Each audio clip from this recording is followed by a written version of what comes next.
Good afternoon. This is the May 21st, 2021 meeting of the Sacramento County Civil Service Commission. In compliance with directives of the county, state, and Centers for Disease Control and Prevention, this meeting is live streamed and closed to the public. Temporary procedures are subject to change pursuant to guidelines related to social distancing and minimizing person-to-person contact. To make a verbal comment at today's meeting, please dial 916-875-2500 and follow the prompts to be placed in a queue for a specific agenda item or off-agenda matter. When the chair opens public comment for a specific agenda item or off-agenda matter, callers will be transferred from the queue into the meeting to make a verbal comment. Written comments are always accepted. Please send your email comment to the board clerk at saccounty.net, and your comment will be routed to the board and filed in the record. All right, Mr. Chairman, I will turn over the meeting to you. Okay, can everybody hear me okay? Yeah? No? Yes. Okay, yes, good. We can hear you. So you've already announced the date and time of the meeting. Civil Service Commission, 21 May 2021. Gina, can you take the roll, please? Sure. Commissioner Bloys? Commissioner Bloys? He's on mute. He's on mute? Yes. Here he is. Here. Oh, here, okay. Commissioner Johnson? Present. Commissioner Nelson? Yo. Commissioner Suter? Here. We have a quorum. Thank you, Gina. Commissioners, So, before did we you get read that letter, Alice? The public yes, comment letter? Mr. Chairman, before we go into public comment, I did have an announcement that I just wanted to let everyone know. I know that the commissioners have been made aware of this, but I wanted to let you know that our Gordon Purdy, our former Civil Service Commissioner, has officially retired. It was effective at the end of April. He is retiring after 10 years of service to the county commission. He was first appointed by Supervisor Roberta McGlashan. He's a District 4 representative. And he was appointed in 2011 for June. And then he was reappointed to his seat by Supervisor Susan Frost in August of 2016. So he did serve as chair during one of his 10 years on the commission. And I know that I speak on behalf of the full commission in wishing him well in his retirement. So you will notice that he is not obviously on the call today. We have not received any word with regards to a replacement for him. Commissioner Purdy's term actually ended in June of this year. So I'm confident that the supervisor is now looking for someone to appoint to that particular seat. But I just wanted to let folks know that he has officially retired. We will invite Commissioner Purdy and Commissioner Mocht back to a meeting when we can meet in person to recognize them for their years of service. We'll have a little something to present to them, and that'll be a nice opportunity to get to see everyone in a live setting. So just wanted to let everyone know. And Can we have yes. can we have cake and ice cream too? Well, I don't. We'll have to see if we're allowed to have cake and ice cream in the chambers. We'll have to do it outside. Okay, I'm okay with that. All right, get an ice cream truck or something. Mr. Chairman, we'll now move into public comment, and I will read that public comment after you read the statement. Yes, go. Yes, thank you, Alice. Will you read that for us? Yes, so the first is just to let folks know that this is public comment. This is an opportunity for any member of the public to address the commission on an item not on today's agenda. Commissioners cannot take action on these items, but they can refer them to staff. With that said, we do have one comment that came in this morning. I did route it to the commissioners in an email form, but I'll read it for the record since it's not common that we receive these kinds of comments. So this says, "Good morning, County Civil Service Commission. I'm writing to express a concern regarding how Sacramento County handles notifications for open job opportunities throughout the county and the lack of resources for existing staff who are looking to apply or promote. As jobs become available via vacancy or a new position, there's little to no communication. Currently, applicants are required to check in bulletin boards for each county department or division using their specific county intranet page on a weekly basis. Not only is this a time-consuming process, but it is one required to know how to navigate to each department or division's internal website and hope that the job vacancy board is available, up to date and accurate. I am requesting a centralized location for job vacancies that employees can visit both internally and externally to see all notices for vacancies and new positions throughout the county, and a tool to notify prospective applicants when a position within their prospective class opens up. During the last year of waiting on the eligibility list in rank 1 for the Administrative Services Officer 1 position, I found several departments requested to review my resume on natgeo.gov website.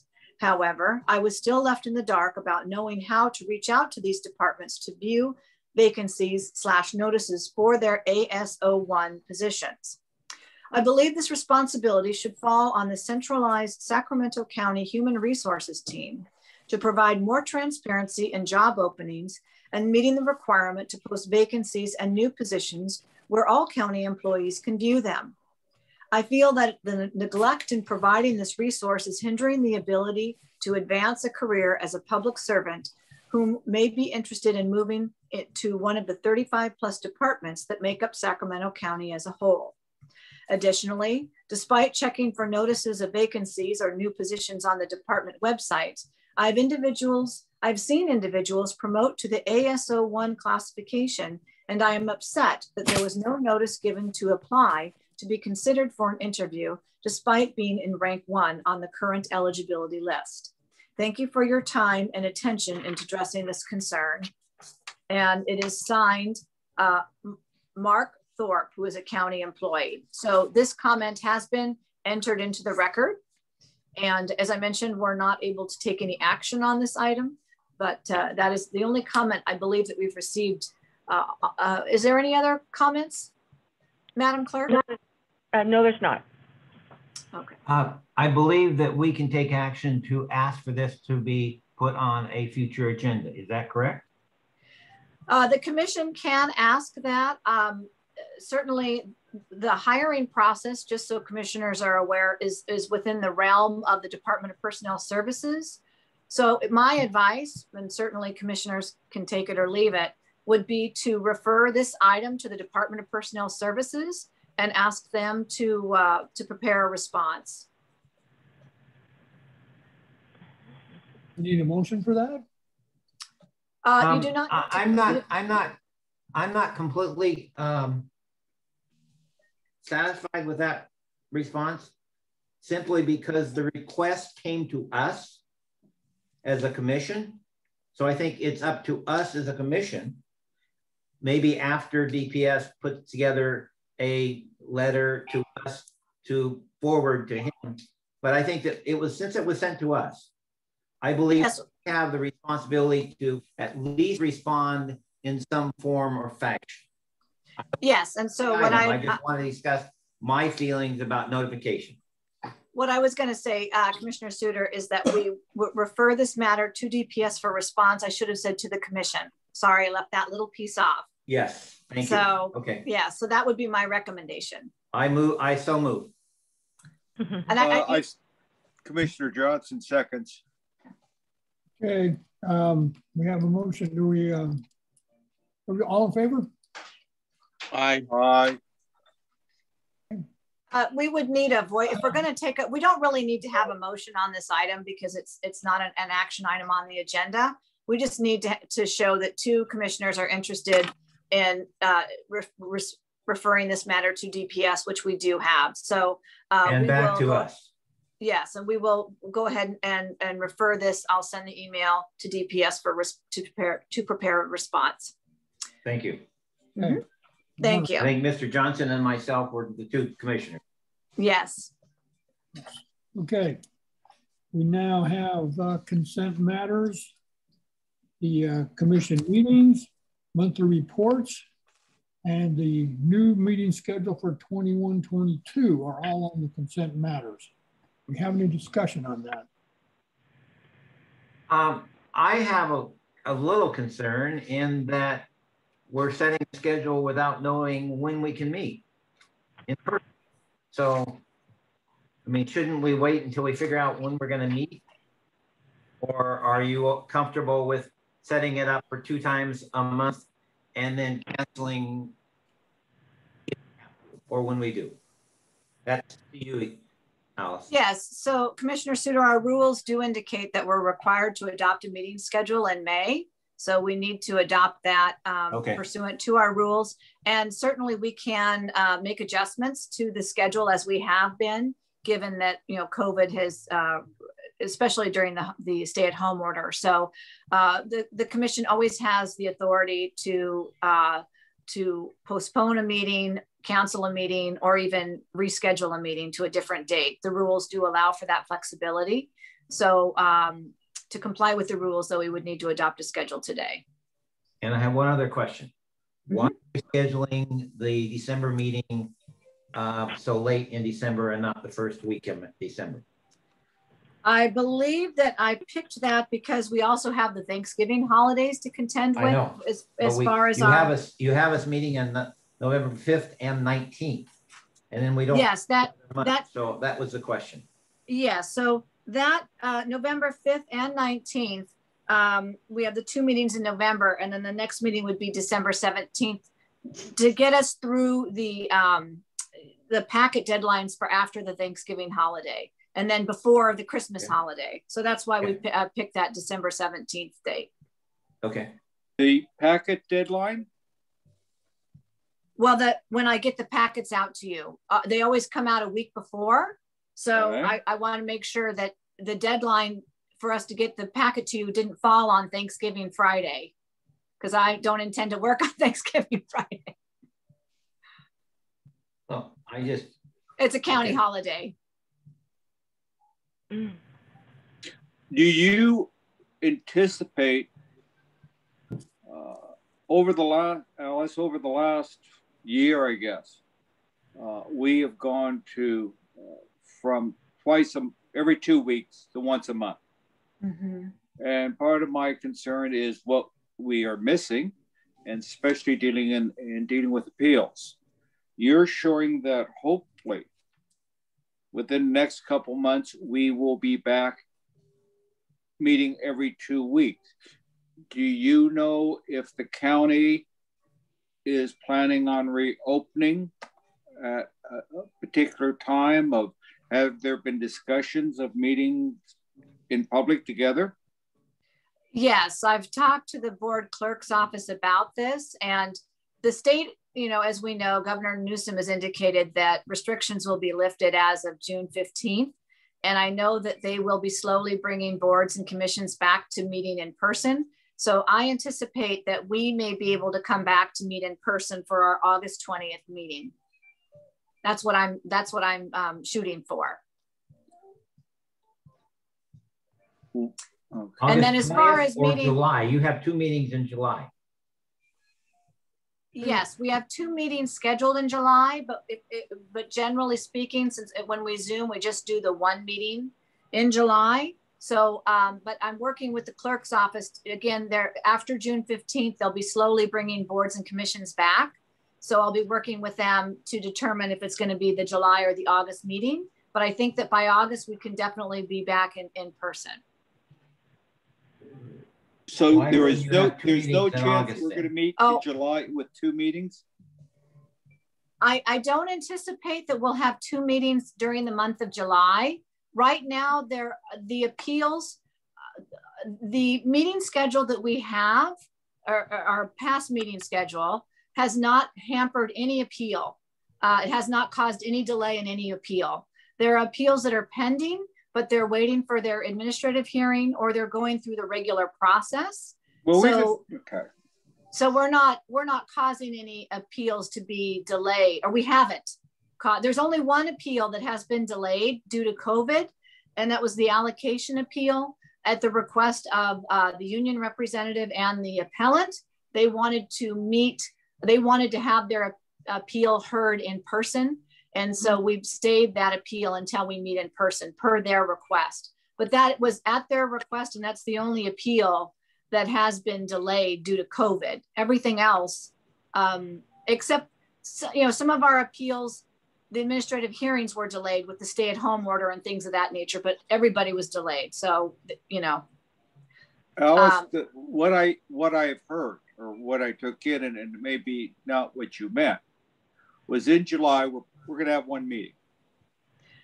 And Right. if that you get to choose between the 9th and the 23rd, why not just poll us four now of which one of those we could make? And so there won't be any conflicts. We could certainly do that once we've adopted well, we can certainly do that. If right now, Okay.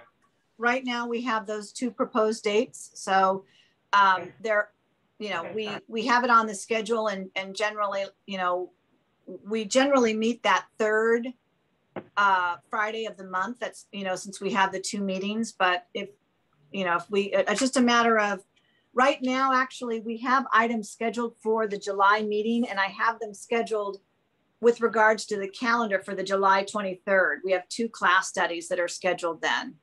So I'm hoping that we could have the meeting on that date, although we have June also, sorry. But I'd have to check with staff to see if everyone would be available to move those class studies. Alice, can we put August the 6th on? Is there a reason you didn't do August the 6th? We just have one meeting in August, generally speaking, and one meeting in December. That's just been the past. Yes, if you look at our schedule now. I've not really realized that. With commissioners' vacation was in December, so. With commissioners' vacation schedules and so forth, we've for the past couple of years just had the one meeting in August. That's fine with me because I won't be here. So I was just wondering consistency wise why we didn't have two meetings in August, but that's fine. Mm-hmm. You want to for this one? You know what we did? The consent items. We still, yes. I mean, really what we should have done was just voted on the other two items and pulled this off consent for discussion. But in any event. May I call for the question on the consent item? If the motion has been made, I will make a motion that we accept the items on the consent agenda. Second. Do you want to take the meeting schedule off and as a separate item so we can talk about that? We just did. We just did.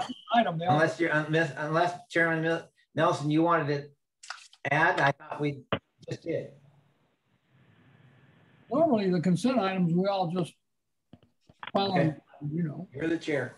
So if you don't want to, if we want to do this, we'll make a motion to take the meeting schedule off, address that as a separate issue, or we can just do it as we go on the fly. You know, next year we can just say we can change the meetings. We can do it any time, I'm sure, right, Alice? I think that at this point, Mr. Chairman Nelson, I think the commissioners have exhausted their desire to discuss that. I think they're ready to go ahead and vote on all the consent items and not take this off. Okay. That's what I'm hearing from Commissioner Johnson when he called for the question. Motion on consent items? Yes, so we'll have the clerk call the roll. Okay. And this is from clerk of the board's office. I'm sorry. There are no public comments on any of the consent items. Thank you so much. We need to make sure we ask for that. Go ahead, Gina. Okay. Mr. Johnson's motion. Okay. Commissioner Blois, how do you vote? Aye. Commissioner Johnson, how do you vote? Aye. Commissioner Nelson, how do you vote? Aye. And Commissioner Suter, how do you vote? Aye. Okay. Let the record show that the motion has been adopted unanimously.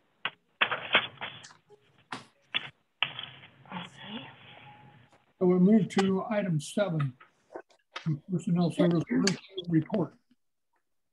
Do we have an appearance on that matter? Yes, good afternoon. Carla Henney, Department of Personnel Services.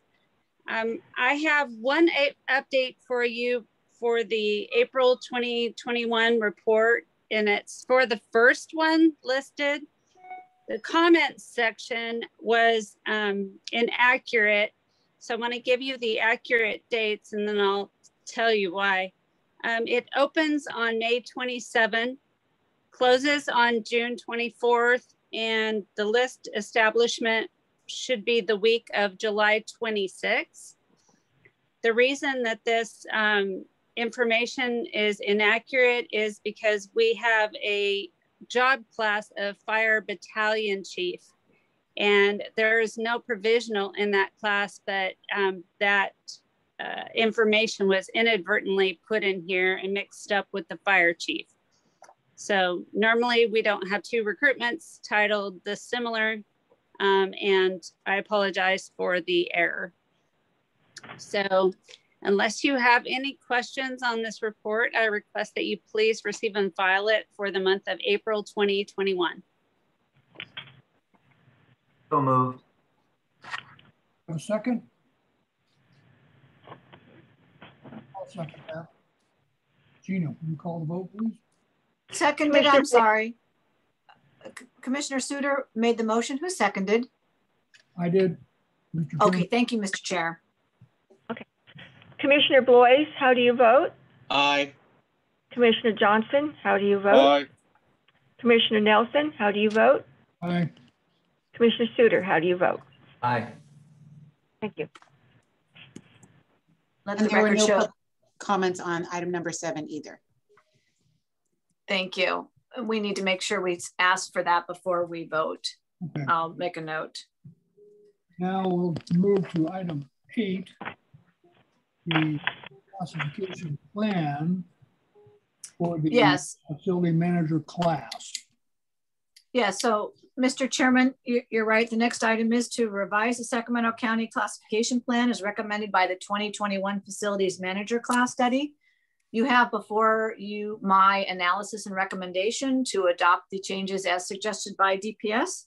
And we have an appearance from DPS as well as from the Regional County Sanitation District, as well as the Airport District Facility Manager. So I'll turn this over to Ms. Farrell. Good afternoon, Commissioners. Karen Farrell with the Department of Personnel Services. We, with the concurrence of the Department of General Services and Sanitation Districts Agency, request that your commission approve the proposed revisions to the class of facilities manager. These revisions will broaden the minimum qualifications in order to ensure a career ladder for all related functional areas within the county. With me today is Greg Nowakowski, facilities manager, as well as Dean Wiley from the Sanitation District, to answer any questions you may have.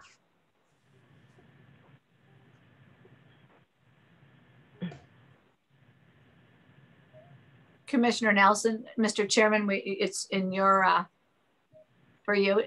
Are there any questions? Any questions on this matter? Mr. Nelson, this is Commissioner Johnson. I do. Go ahead, Mr. Johnson, let's hear it. Okay. Looking at the MQs and the requirements that we are taking out lead level patterns and more leaning towards, you're saying wanting, I believe, somebody that's a manager that is going to manage or supervisors and not have tools in their hand. But we go from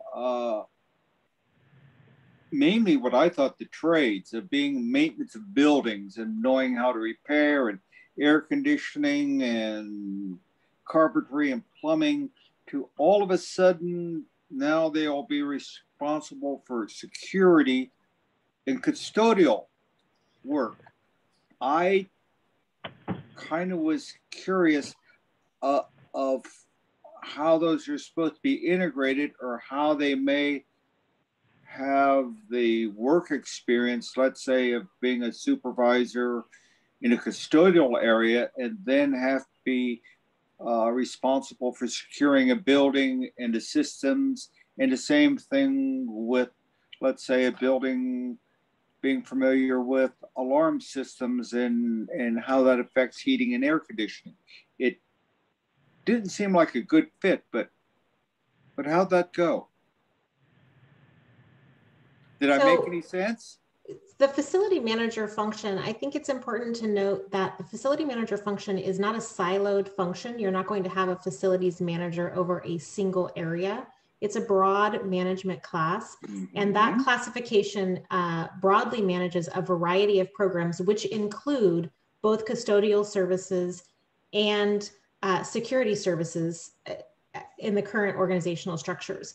And so those individuals that are doing the program management already, the lower level classes that are doing the program management, not just day-to-day work and staff supervision, but actual program supervision for custodial and security services, it is a natural career progression for them to be able to promote into the facilities manager. And Greg and Dean might have some additional information to add about that.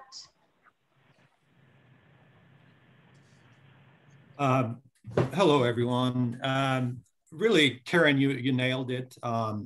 Currently, all our facility managers in our classifications are managing the custodial and security services as well. That's pretty much my input. And this is Dean Wiley, and I agree.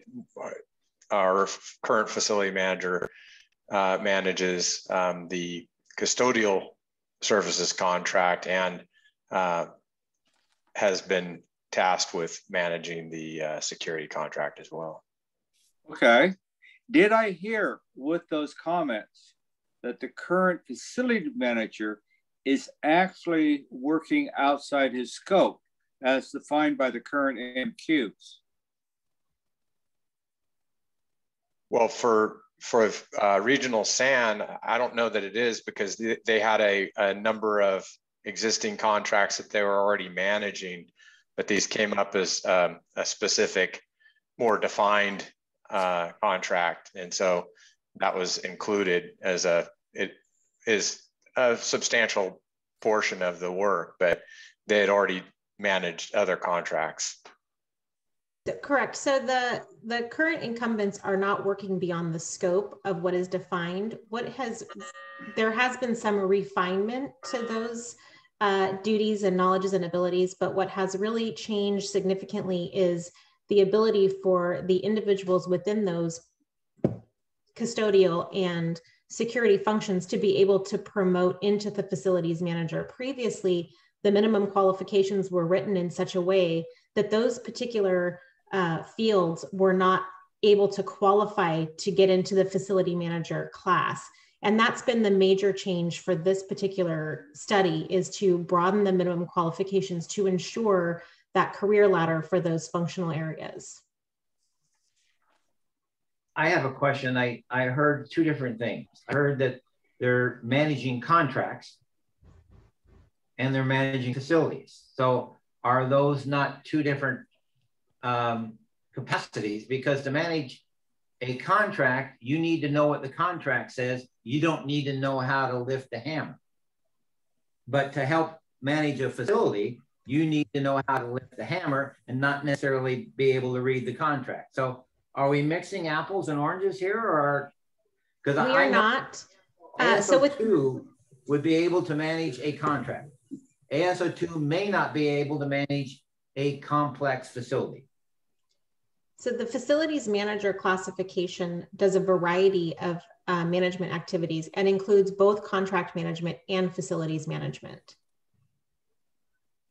So, but the way that the new job specs read, they have to be very specifically tied to a trade of some sort, I believe, doesn't it?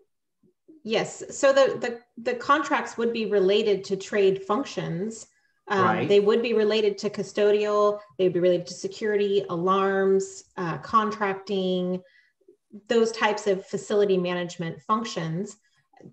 However, so you're not going to have a facilities manager that's doing a contract outside of the facility functions, but certainly you're going to have a facilities manager that is managing more than just contracts. They are also managing staff, they're managing budgets, they're doing a lot of other project management as well. Okay, I feel that you're mixing trade management with contract management, but if that's what the department wants to do, and if they want to do that, I just don't think it's broad enough, the new job specs or requirements, are not broad enough to get someone who can manage a contract, who has been doing a contract management and may not be knowledgeable in the trade. So that's just a comment. That's all. Maybe staff can provide an answer for that.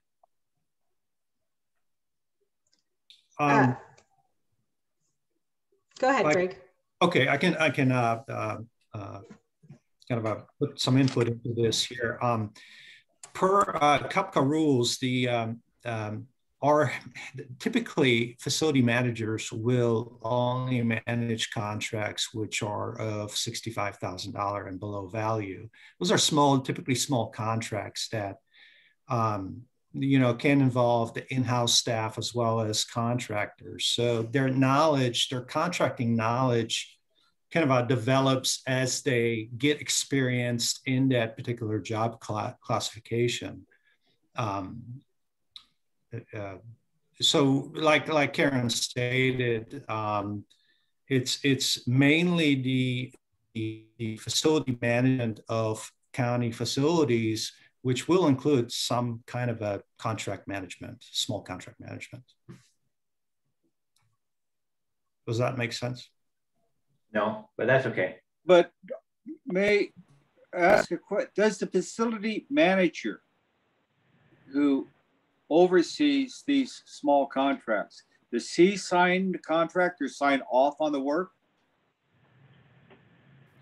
No, typically we would have specific contract management staff from Architectural Services Division or the contracting division of General Services that would, you know, you have to inspect the contracts. You have some little bit of a labor compliance in there you have to complete. The day-to-day activities of a facility manager in contract management would have to do with, you know, daily activities, weekly job walks, and construction meetings, that sort of stuff. Construction. Okay.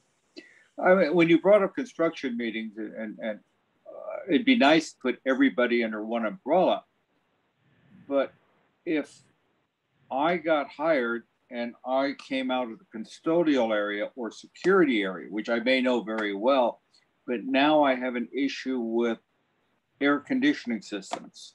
Mm-hmm. Where do I go? Because I have a background there. I have a background in supervising people. I just then go to the people underneath me who are smarter than me about air conditioners. I can't. Yeah, you typically have a group of individuals that support you, from supervisors and leads and so forth, and certainly the trade staff. So the supervisor will lead the manager. Okay.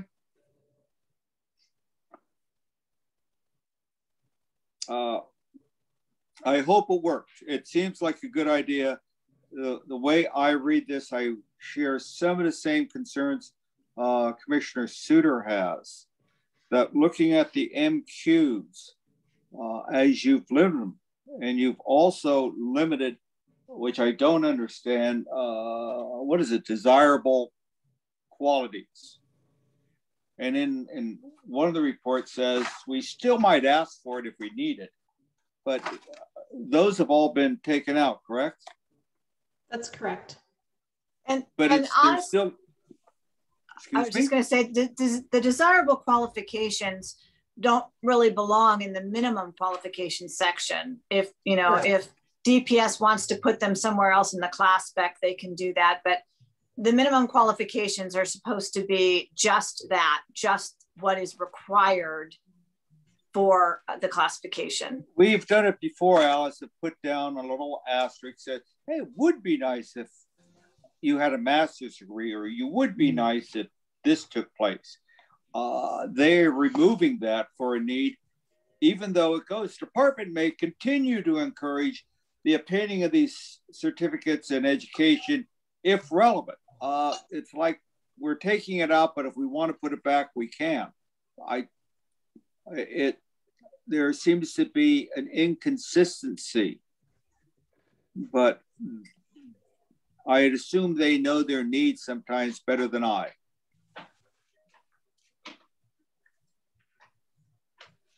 I would like to say with Mr. Johnson, you know, this is a pretty broad area of knowledge here that you expect these people to have, in addition to contracts, and you need to know about basic needs. But I mean, there's a lot of things mentioned here, a lot of trades. They don't have experience in each of those trades. They have to go to somebody, as Mr. Johnson said, somebody that works for them that's smarter than they are, that can help them out with that.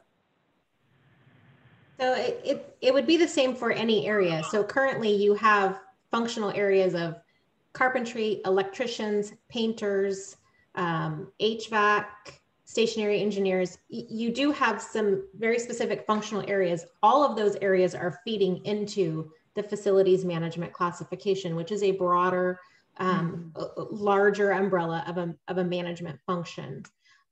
So you're always going to have, generally, you are not going to have somebody who is an expert in every area. They are going to rely on other experts to have those specific needs met or questions answered. However, one of the functional areas that facilities management covers is the custodial and security services. And so DPS feels that it is very appropriate to maintain a career ladder for those functions, for those individuals in those functional areas, because that just, it's not, I don't think it's appropriate for us to say, well, if you're in a carpentry or if you're in painting, then you can come and be a facilities manager, even though you don't have an expertise in every area. But if you're in custodial services or security services, you have to be in one of the trades to be able to promote to this level. The facilities manager covers all of those areas. And so it is appropriate to have a career ladder for all of those areas. And I just want to inform the commission as well that I actually had an individual come to me making this request that we expand this particular classification. I mean, the MQs to allow for the security and for the custodial services, because there was no promotional career ladder available to them, and it wasn't equitable because you had the other trades had the opportunity to promote into this overarching position, but those two areas did not have that opportunity. So this really is making it fair and equitable for all of those trades, including security and custodial services, to have the opportunity to promote into this overarching class. When we talk about manager, I mean, if we look at the perspective of our county CEO, the county CEO oversees every aspect of the county. And certainly the county CEO is not expected to be an expert in sewer and public works and planning and environmental regulation and HR. He or she relies on those that work for him or her. And so this would be certainly not at that level, but the intent is the same.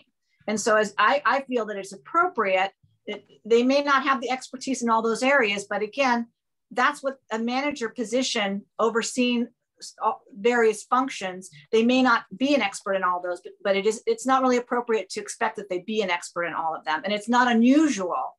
So I just wanted to throw that out there. But we did have someone that came to us, and I met with DPS at the time, the DPS director, Dave Devine, and also expressed an interest in having this classification, the MQs expanded to allow fair and equitable promotional opportunities for folks in the custodial and the security classes.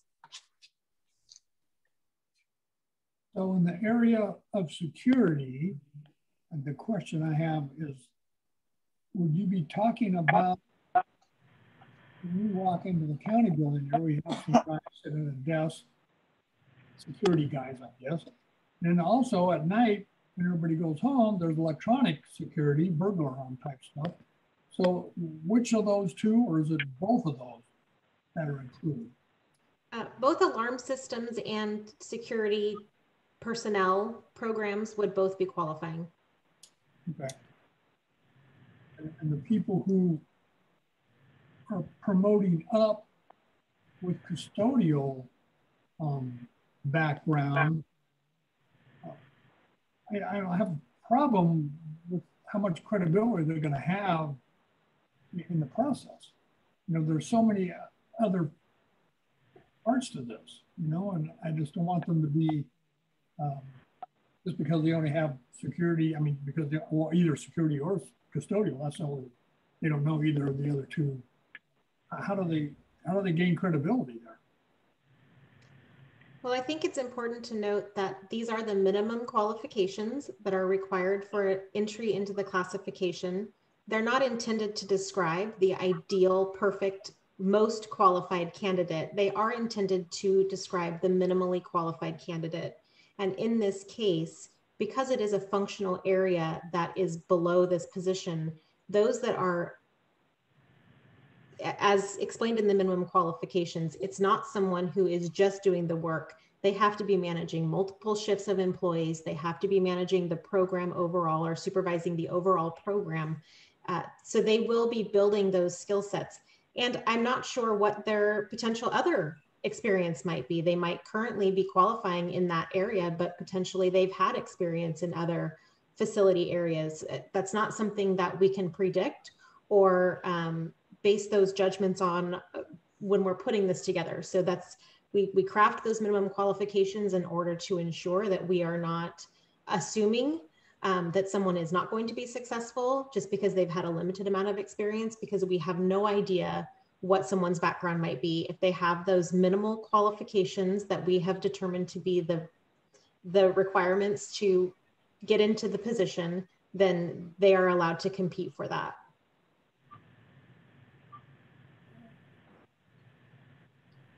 Gentlemen, do we have any other discussion on this? This Commissioner Johnson, one last question. On the MQs again, you have a note on the bottom for allowing educational component to substitute for experience. And you require an associate's degree, an AA, in mechanical electrical technology or closely related field. And then you can get a BA in facility management. It seems to exclude the student that may have more than enough units for, let's say, an associate's degree, but is at a 4-year institution that doesn't give out AAs. Wouldn't it be better to try to capture that by listing amount of units needed? I think it does. And the other question, if like with facility management, you're dealing with that with the bachelor's degree. If I have 90 units, well past 60 for the AA degree in facility management, would that be a substitute at all? So what I would be willing to adjust that to, I do understand your concern, and we have addressed that. I want you to be concerned too, if it needs to be done. So what I would say is on the, if you look at the bachelor's degree, which is the second sentence of that note, it says a bachelor's degree or higher. So that language could be added to the associate's degree section as well, to say an associate's degree or equivalent. Then that would be able to, if someone has the equivalent of it, but just has, you know, gone on to a 4-year university versus receiving their AA degree, or has completed all of the requirements, but just not obtained the certificate, that would qualify them then. I think that's a good idea. Thank you. So we could add or equivalent, just following associate's degree, yeah. Alice, for. Okay, so do we have any further comment on this matter? If not, may I have a motion possibly? Is there any public comment, Mr. Chairman? We need to ask for public comment. No, there are no public comments, written or verbal. Thank you. And then, Mr. Chairman, as it sounds like there may be an amendment, I would recommend that a motion be made to adopt the executive officer's recommendations with the amendment to the MQ, specifically under note, to add the word or equivalent after an associate's degree and before in mechanical, electrical technology, et cetera, et cetera. Okay. So moved. Thank you. We have a second. I will second. Okay, and Chairman Nelson, it's difficult to hear you, so I'm not sure that's why you're not getting the second. It's tough to hear you. I'm sorry. Okay, well, I second. Thank you. Ina, can you call the roll? Commissioner Boyce, how do you vote? Aye. Commissioner Johnson, how do you vote? Aye. Commissioner Nelson, how do you vote? Aye. Commissioner Suter, how do you vote? Aye. Thank you. Let the record show that the motion has been adopted. Okay, now, item 9. DPS will give us a report on continuous filing examinations. We have an appearance on that matter. We do, and just to set the item up, commissioners, this is an issue that has been discussed previously by this commission. As requested by the commission at your September 25th, 2020 meeting, DPS did put together a briefing regarding continuous file exams. That briefing was shared with you both verbally and in writing at your November 20th, 2020 meeting. After that meeting, there were some additional questions that commissioners had. So you asked for a subsequent briefing from DPS. And at that time, it was requested that said briefing be done in person. However, we didn't go back in person right away. So at our last meeting or the meeting before, it was requested that we go ahead and put this on the agenda, regardless of the fact that we're not meeting in person. So you have before you a pretty big item. It includes all of the information that was prepared for your November 20th meeting, in addition to the briefing for this meeting. And we do have two individuals here from DPS that will provide an overview of their report. Cressy Anito and Carolyn Nduomo will be presenting that item to you. And so I'll go ahead and turn it over to you, Mr. Chairman. Okay. Do we have any comments? I want to say that if everybody can hear me, I've been in contact with our great county counsel, Mr. Parrish, who has helped me with my presentation here. So I just wondered about what happens to people who are on the list, which is a 3-year list. And it seems like there are continuous filings before the 3-year list expires, and the people who are on the list, what happens to those people? They're disenfranchised. Mr. Chairman, what happens? Mr. Chairman, if I might, I believe that we may have a little presentation. Cressy, do you have an overview before you entertain questions, or did you want to just go straight into questions? Good afternoon, Alice and commissioners. I was just going to introduce the item pretty simply, but so we can move into questions if they'd like. Yeah. Great. All right. So then Chairman Nelson posed the first question, of course. I would prefer an overview, please. Okay. Thank you.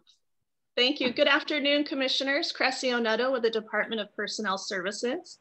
At the Commission's request, we present a supplemental report on continuous exams that provides responses to the Commission's questions.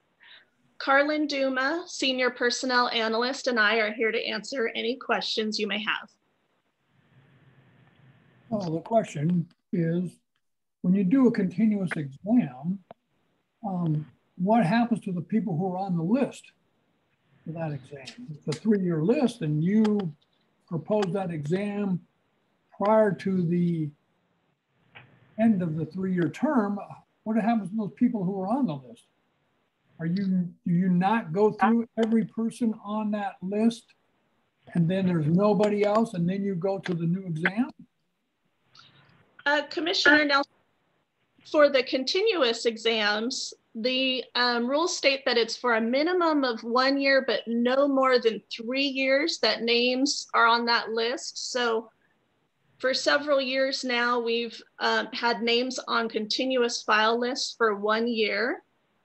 So after the 1 year mark, an applicant can reapply to be on that continuous exam eligible list. Does that answer your question? I'm not sure if I captured it. Well, you know, I guess if you have a list and the list lasts for 3 years, and then why would you have another test before the 3-year term expires? I think this is Commissioner Blois. One reason is if somebody bombs the test in 1 year, they could retake it and go from rank 9 to rank 1. I don't know how many ranks, but I think that's the reason, isn't it? Well, that could be one reason. Someone could attain more experience as that 1 year goes by. And the next time they apply for the exam and take the test, they have additional experience and could improve their score.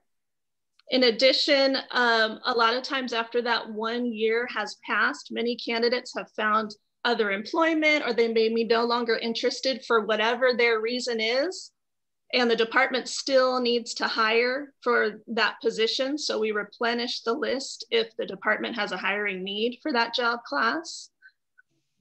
I think you need to define the current policy on 1 year, going back for an extension of the 2 year, and going back 3 years. Not every list is for 3 years. Not every list is for 2 years. So I think you need to define that for the chairperson so he understands that not all lists are for 3 years. So for continuous file exams, names are on the list for 1 year. For open exams, names can remain on the list for up to 3 years. So that's the distinction between a continuous and an open. But not necessarily for 3 years. Some are for 1 year if the list expires and you decide you want more, or if after 2 years you don't have enough names, then the open expires and you can go back. So that's the difference, Mr. Nelson. Yes. Is 1, 2, or 3. It's up to DPS and the department to determine whether it's 2 years or 3 years. Okay, so that was where my, you know, when I was looking at Rule 5.2, where it says to be on the list for not less than 1 year, more than 3, but that's only for open examinations, is that correct? Well, 5.2 is regarding continuous examinations, a minimum of 1 year. Right. Yeah. But it can be 3. According to the rules, it can, but our long-standing practice is 1 year on a continuous file list. So, but the 5.2 says 3 years. It can be up 3 to, up to, Mr. Nelson. It says no less than 1 year, nor more than 3 from the date they were placed on the list. That is what the rule says, and names remain on the list for 1 year. DPS's practice for decades has been to have the list active for 1 year, and we don't go to the 3 year mark with continuous. We do the 1 year mark. This Commissioner Johnson, if you, I'm confused a little bit. If you were giving a test, and whether open or continuous, but a test, you have the option at 1 year to extend it up to 3 years, but the list is in effect for 1 year, correct? For open exams, yeah, for open exams, that is correct. And on where I'm confused, on a continuous exam, if I take the test and I get on the list, after 1 year, I will be removed? Your name, yes, your name expires after 1 year on a continuous exam. And in your continuous testing, what is the time frame between the first test and the second or the third test? When do you give the next test again? How long do you wait? That depends on the exam. Do you mean how long does the candidate wait to take the next test, or when are our cutoffs for the continuous exam? When are your cutoffs? I'm going, if you can give a test, and the longest it's going to be there is 1 year. And you are saying with this continuing test, we need to test sooner than 1 year. Is that what I'm hearing? Yes. And so if you're doing it sooner than 1 year, how many tests are you giving within that year's period of time? And if on the announcement, when you make a statement like that, how far does it carry? I mean, I would like to give a test every 6 months, or how does it work? How do you determine how many tests to give? It does depend on the job class and the need to hire. There are some job classes that are very difficult to hire for, difficult to get candidates for. So they may hold more frequent tests, maybe quarterly or every month. Other job classes aren't as difficult to hire for, and they may test less frequently. It depends on the job class and the hiring needs of the department. In my understanding, but an open would be determined whether you had enough candidates on the list, then you would give another open exam. Do you notify the people on a continuous file if you have a test in July? Do you notify everybody on the list that you're going to give another test maybe in October? It's listed on the job announcement when the dates are going to be, when the cutoff dates are going to be. So you know in advance you're going to give more continuous tests? Yes, we do. So then it doesn't make any difference how many people are on the list or when the requirement is, because you already made a predetermined determination when the next test is going to be. It depends. Some job classes are so difficult to hire for. We know we're going to need to try and gather more candidates more frequently. So it's up to the individual. I know this test is going to come up again in July. I better reapply? Depending on how long you've been on the list for. If no, you just 3 months. Let's use 3 months as an example. If you say the test is going to come up in July and you gave it in June, is that right? No, you gave it in April and it comes up in July. It's my responsibility to take that test again. It's your responsibility to take the test again if you want to extend, if you want to get on the list again from that test and be on the list from 1 year from that point you took the exam. Okay, so that may go back to that letter we just received today. But anyway, that's a different topic. Okay. With that, if you take the test in Mr. Commissioner Suter's last statement there, take the test in April, and you come out ranked and not in the first rank, and you're giving another test in 3 months, can you just go out and reapply and keep taking it till you get the first rank? You can keep taking the exam. I don't know what rank you're going to be in the next time you take the exam. It depends on your training. Well, if you're not in the first rank, suppose you're not, right? Okay. There are a lot of variables. You don't, the personnel department does not use the rule of 3. It probably hasn't in 30 years, but use the rank of 3. And ranks can be anything from just a few people to over 100 people. So it's,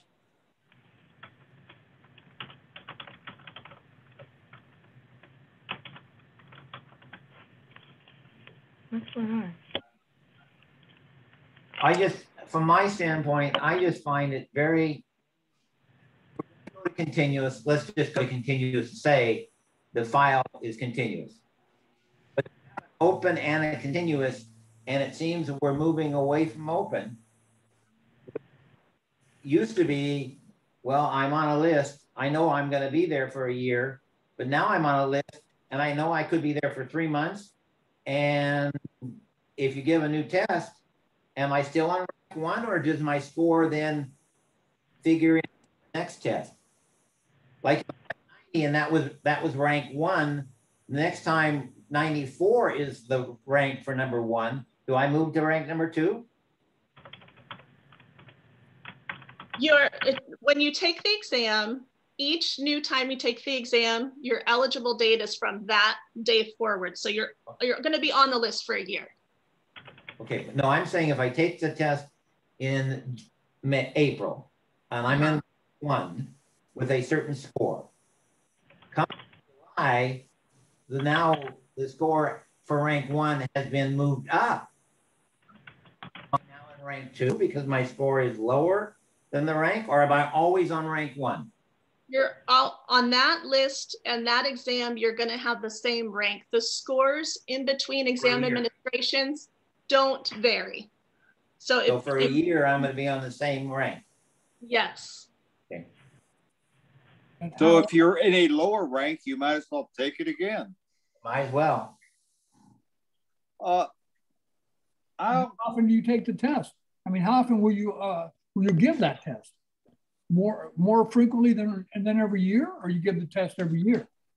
No, as often as they more frequently as the needs of the department, the hiring needs require, the hiring environment, it's more frequently than yearly. And how about in 5.2, it says the announcement may be announced by publishing an announcement. So do you not required, because the code there, the rule says you may announce that, but do you always announce it, or do you just let the people that you want to know about it know about it? Our exams and cutoff dates are always announced, always on the job announcement. Okay. Publish those? Right. Those announcements are published to the jobs? I'm sorry, I couldn't hear you. So do you publish those announcements? Yes, they're published online and physically published in our lobby. From my standpoint, I just feel it's very disingenuous to determine in advance that you need to give an exam because you're not going to have enough people on the list, because it's a job that requires so many people. If you know that, then give a test. And I just find that it can be manipulated. I know that for a fact. But if you want to put a continuous, then I think we all need to be informed that it's a continuous exam, and you could give it monthly, you could give it quarterly. It doesn't make any difference. Somebody walks in the office, says, okay, my exam's tomorrow, I'm going to take it tomorrow, and I only guarantee rank of on that rank for a month, because somebody else could come in next month and take the exam, or be recommended by a department head or department person. Oh, well, just wait for 2 weeks. The exams can be given again, and we know we can reach you when you get to the rank of 1, 2, or 3. Maybe I'm just old school, where I knew that if I took an exam in rank 1, 2, or 3, there are 40 people on the rank, I knew it would be around for a year or 2 or even 3. Now I'm facing maybe it's because there are less people out there, but they say the unemployment, maybe I'm old school, and I'm sorry, but I really think the civil service process is meant to be every year you take an exam, or every 2 years you take an exam, and you're listed on there. And if DPS determines there's not enough people on the list, you can then always determine you're going to give a test if there's not enough people on the list. But if you have 20 people on the list, why is it continuous? Or 30 people? Why isn't it open in the first place? So, my comment. That's exactly my question. When you have people on the list, why are you doing another exam when you have people on the list that haven't been picked, or haven't been chosen, or haven't had the opportunity? Those people are being disenfranchised because they passed the test the first time. And now you're having another test and they never got the chance for the job.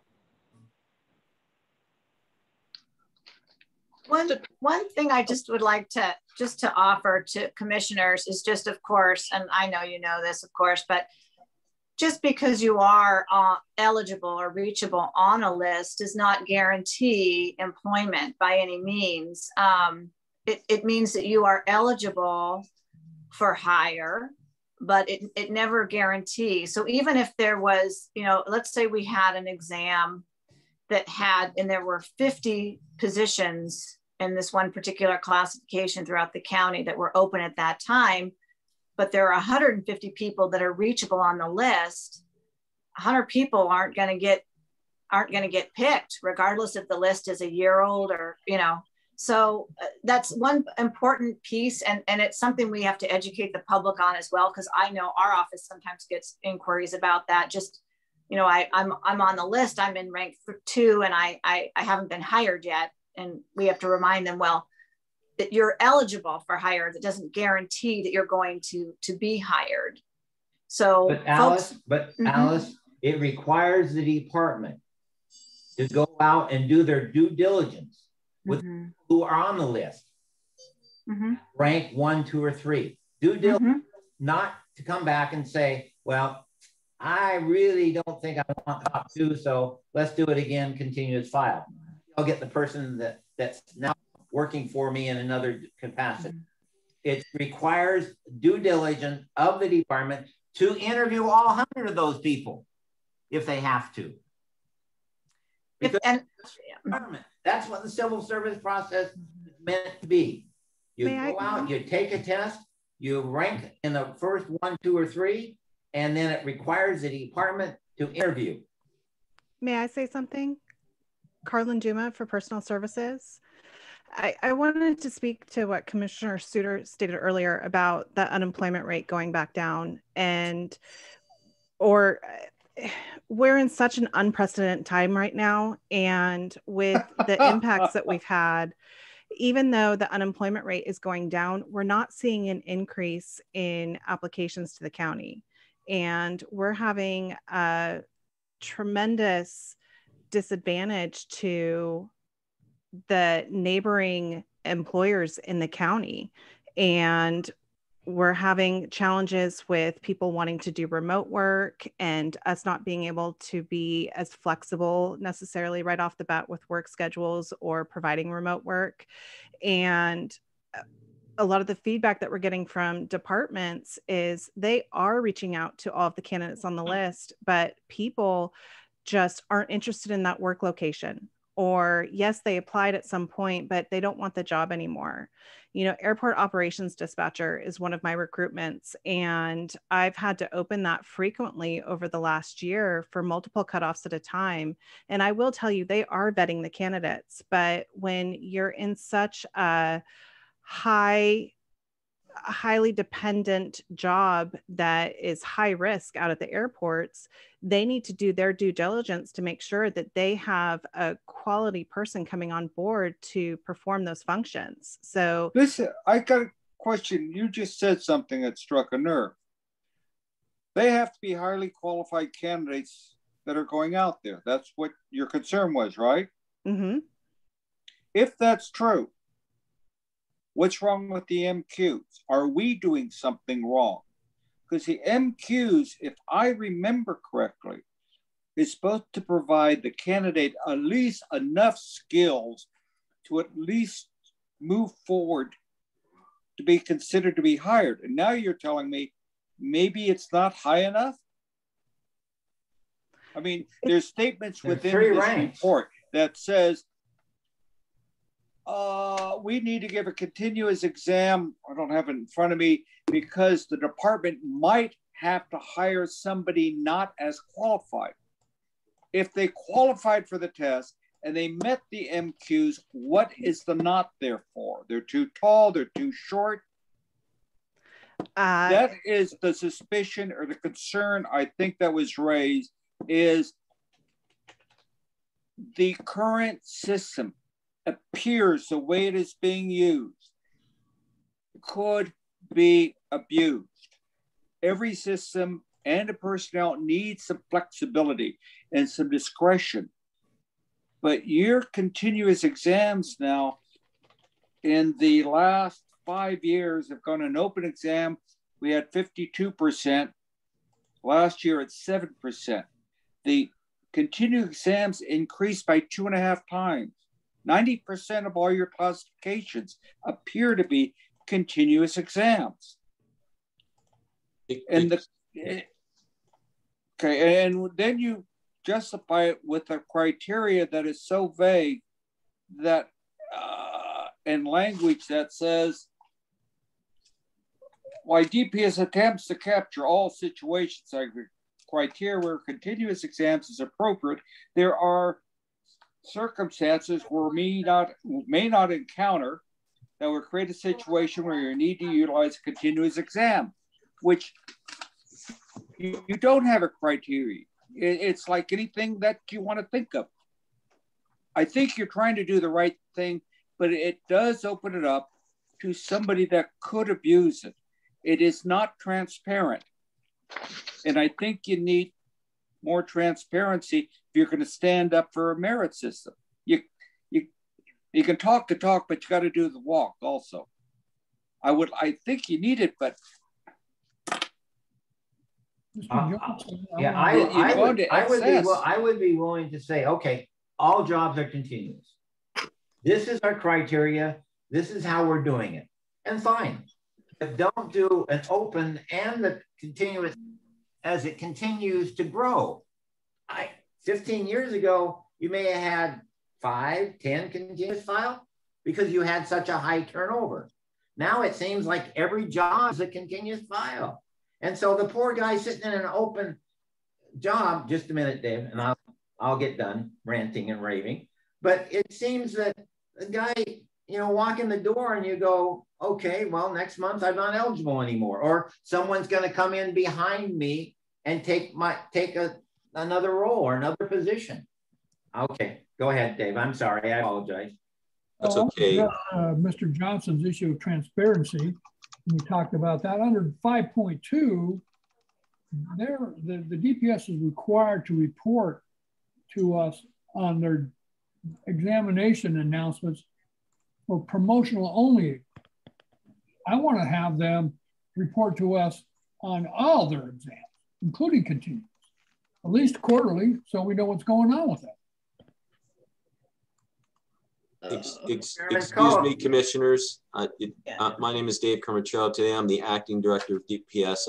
I'd just like to add a few things perhaps to help clarify why this move to continuous testing has become so critical. In our environment, since the pension reform in the state of California has reduced the pension benefit, and since we negotiated away retiree medical subsidies, a county job is not as prestigious as it used to be. In fact, it's becoming incredibly difficult to maintain a competitive advantage against just other public sector districts that still contract with the state of California, not to mention private sector growth in Sacramento due to the exodus from the Bay Area. Now, we're seeing tremendous departures in this county right now for a couple of reasons.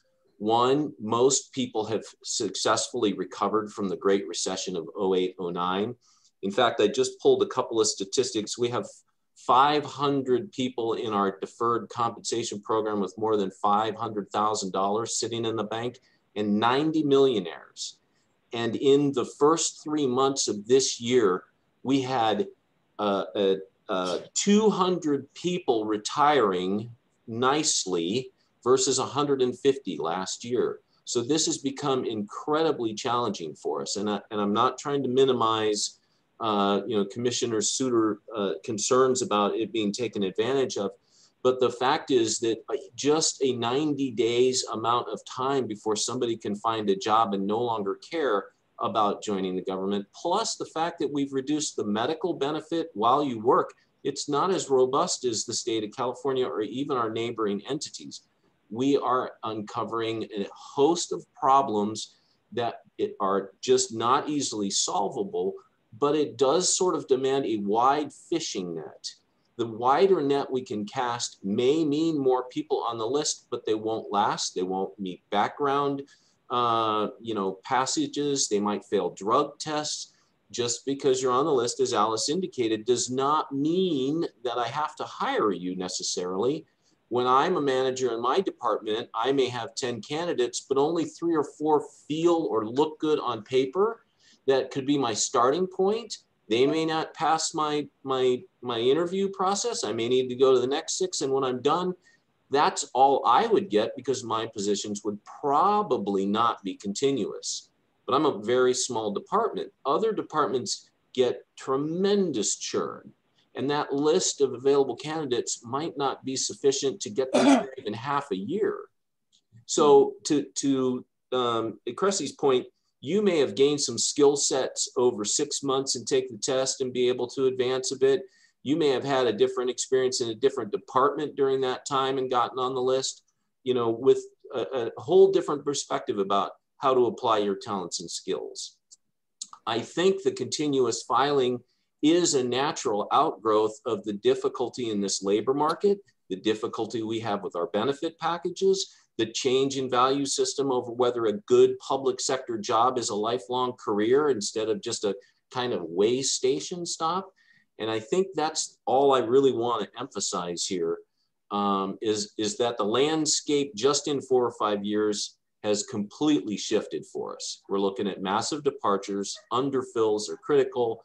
We have a reduced pension benefit. We have no retiree medical subsidy. This is no longer a long-term job like it used to be.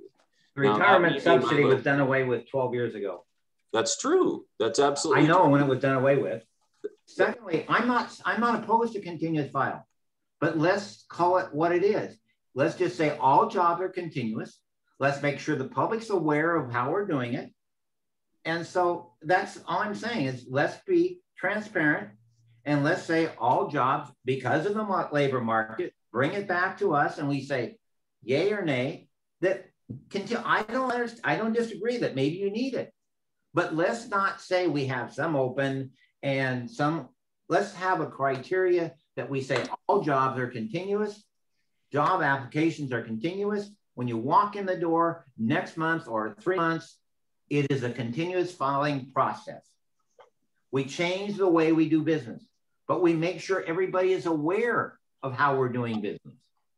I feel very, I'm concerned that I walk in the door, I file an application, and next month there are 40 more people on rank 1.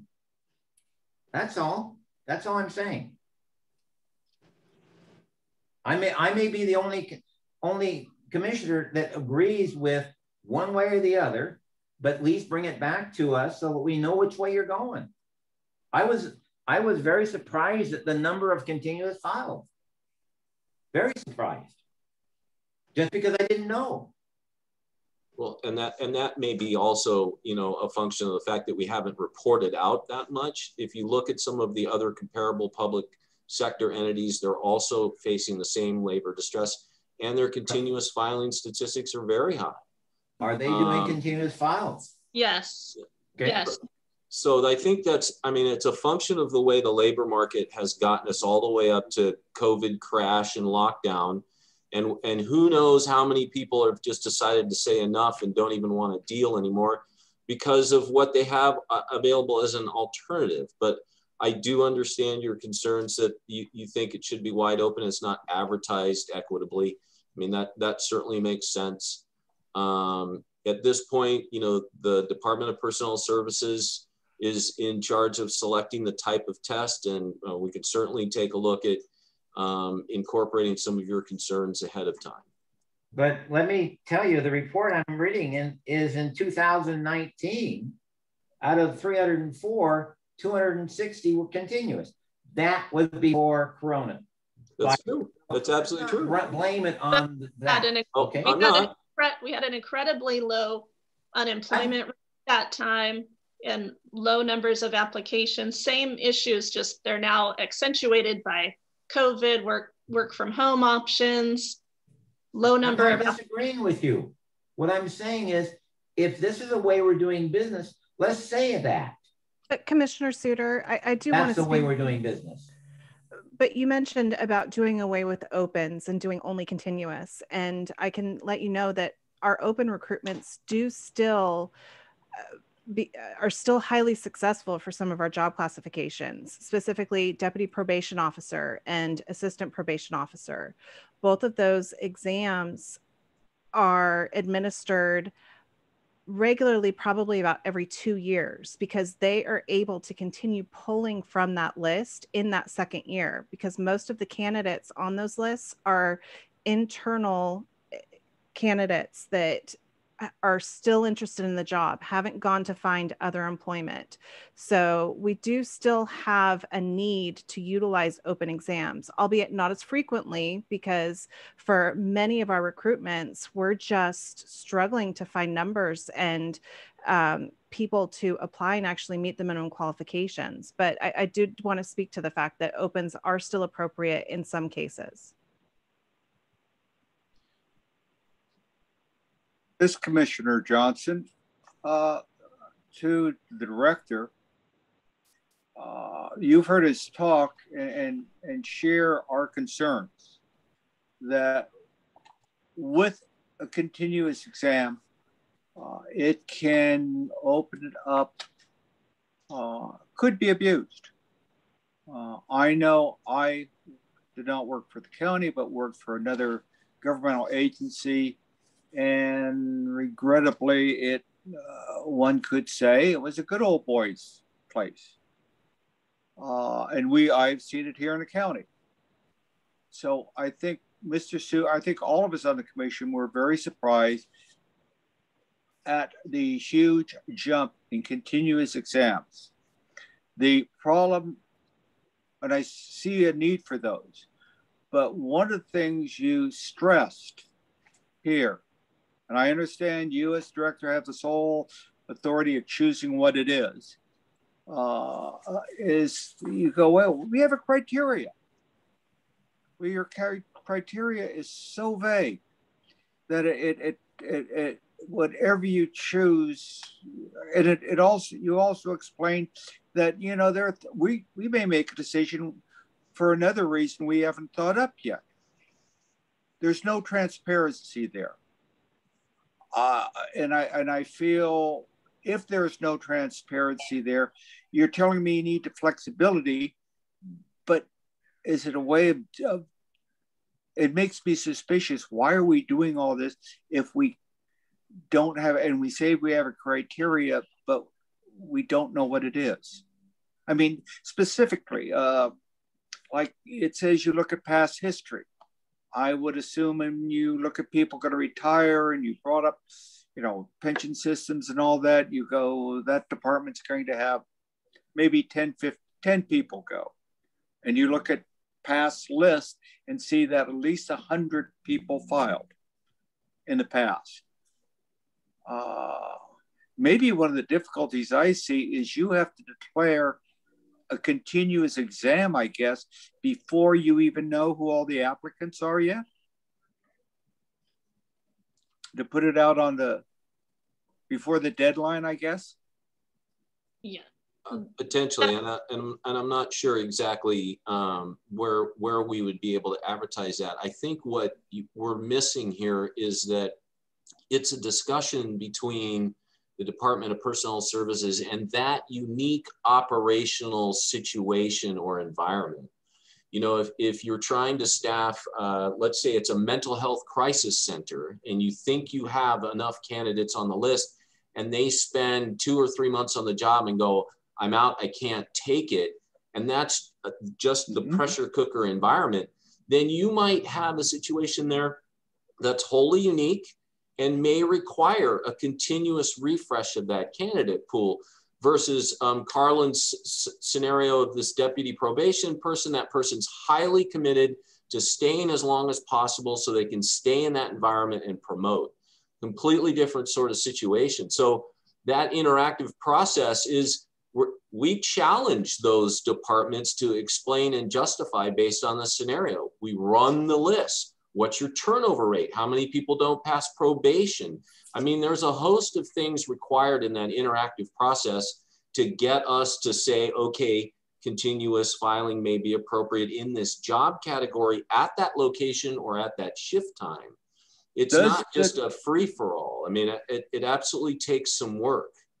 Does the hiring authority, I guess the department head, have the ability just to turn everybody down in the first 3 ranks? Says, you know, I don't care for them. it's going to be a continuous exam. All right, I'll ask you, do you share, I'll say my concern that with having an exam rolling over that fast, that it could be abused, that I go, hey, have Bob take the test in the next couple of weeks. I just won't hire anybody. Because it has happened in the past. I will be I'm saying you blunt. create a situation by doing it this way that allows it could to be abused. I don't know if it is, and I hope it's not. I could never absolutely guarantee that that is not a possibility, out of the question. It certainly is, but we have had no incidences. I believe in the report materials that were provided, there hasn't been a single challenge over that incident. And I can guarantee you, more than likely not, some coworker there would out that process, because they certainly like to do that through complaints to their union shop or internally. Now, I can't guarantee it, and I won't even try and bluff you on that. Absolutely a possibility, highly unlikely. I think the advantage to the whole rest of the county in those situations that are under critical need for replenishment at all times is legit, valuable, and certainly appropriate when justified by the department to DPS, so that we buy off on that argument. But when you say justified, do you mean they have to meet a certain amount of criteria? In your audit, I saw there was a handbook that I guess DPS put out, and they give it to departments when they're requesting a test or how to move forward to get a test, the procedures of it. I think that was how to score properly, I believe, in the report. If I remember right, that was a handbook on how. It was, yeah. The way this is laid out, it was a recommendation. They also noted that it hadn't been updated in over 10 years. Okay. What I see as a need, that you have a need for that, is just how you develop, I don't know, a criteria that has a little bit more meat on the bone than the current one, it seems. Like, because the jump from going from over half, 56% of tests being open to in 5 years down to 6%. I mean,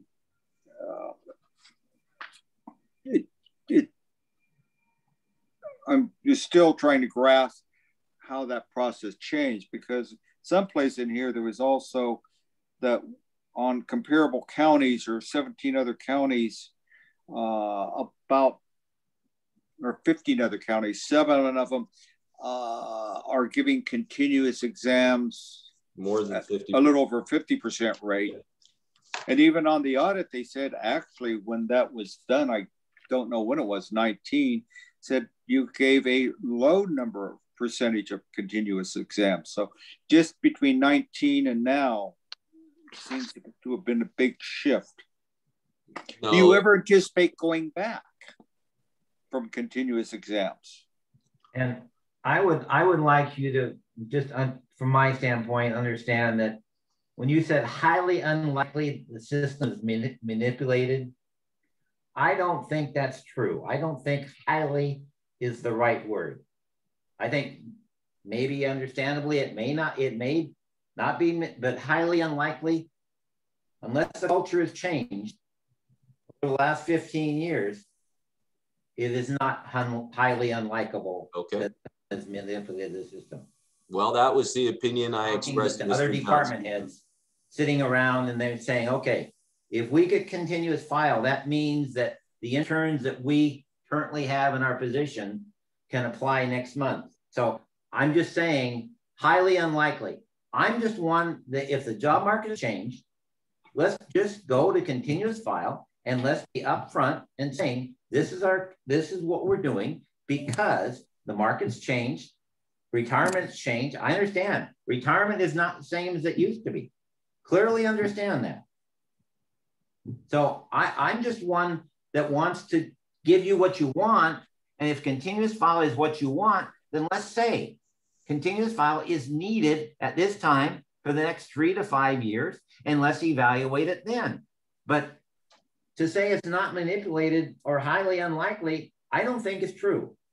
Okay, I appreciate that. I just expressed that was my honest opinion to Commissioner Johnson, and we will certainly take a look at how we develop that approach to testing. I appreciate your input as well, and I'm done for my little pontification. So Alice has her hand up. But could you tighten up the criteria or clarify the criteria of how you look at it? Like you gave some examples there of, when we don't do it and when we do it, but put some numbers on it like I brought up. In the history, if we've only hired 10 people in the last 2 years, and traditionally we get 100 or 150 applicants, maybe we won't have to have a continuous exam, or maybe it goes, I feel more comfortable if I had 200 applicants. And I certainly think that there are things that we did not include in the report that would apply for the 600 or 700 job classes that we're always hiring for, and drill that down. I think when Cressy wrote that, she tried to give you, 10 or so sort of criteria, but not to the level that would apply for the Spanish bilingual assistant, the custodian, the person who's doing the print shop, press operation. Those things could all be fleshed out on a case-by-case basis, and that's the discussion that the hiring agency has with DPS. Prove it to me why you need it, and our job is to say yay or nay, absolutely, because we're the check and balance having to do all the work and get the SMEs and control the list. So I think Cressy was trying to stay relatively broad brushstroke in terms of the examples for why there may be criteria, but not drill down in each individual testing situation. If I didn't get that right, Cressy, feel free to join in. But I definitely know that Alice had her hand raised for something earlier, and I apologize I didn't get a chance to.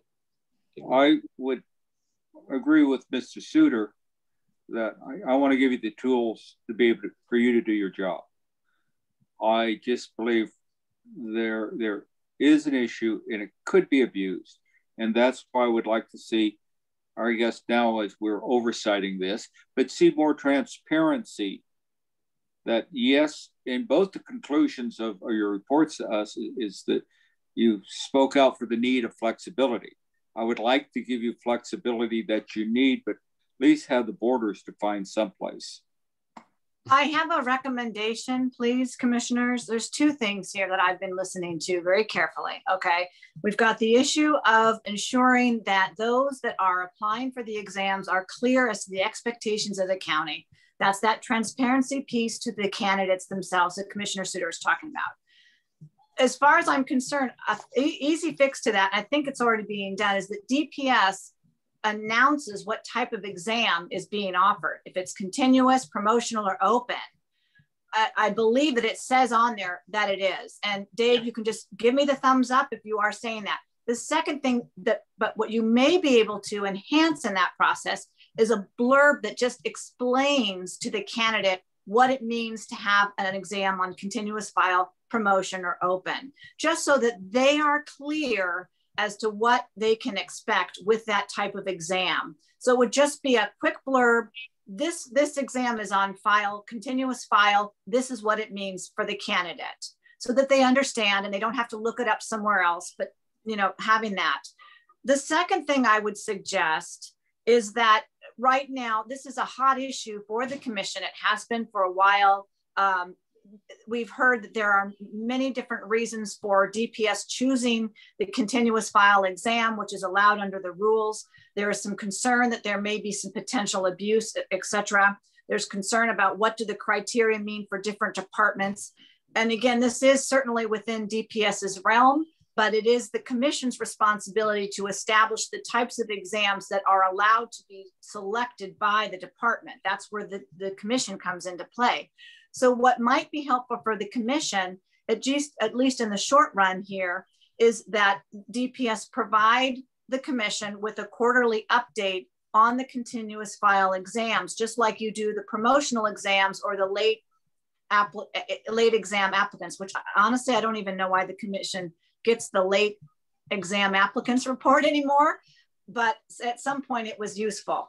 But that, and what it could happen in that instance, it'd probably be a long list, but it would tell the commission which exams are up that are on continuous and a one-line explanation as to why it's continuous file. Because DPS is already going to know what that is. Not a lengthy discussion, just a one-liner that says continuous file / difficult recruitment pool, or a continuous file / new position created pursuant to federal legislation. We have 1,000 people to fill in this position. So then the commission can go down that list and see all the different reasons for each of those exams. Quarterly, I was going to say monthly, just might be a lot of work. I would defer to DPS as to how frequently, but no less than quarterly. But that would give the commission perhaps some comfort level, because you would be able to see the patterns that DPS is using when they're deciding for those types of exams. So again, one recommendation would be DPS provides a quick explanation as to what that means for their exam announcements, and then having that either quarterly or monthly reporting to the commission. So those would be my recommendations, commissioners. I think that would resolve, I hope, some of the concerns that you're expressing. Thank you, Alice. That's exactly supporting my position earlier about having DPS report to us on those continuous exams. I mean, that's under 5.2, but it doesn't say continuous exams. It says promotional, I think. So if we have them report quarterly for the continuous, that would give us some kind of input into what's going on there. Even though, as we discussed in November, this is strictly the discretion of DPSs, these continuous exams. They can do this as they see fit.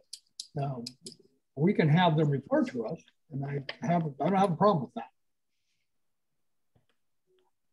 But one thing just to keep in mind, with all due respect to my commission, is that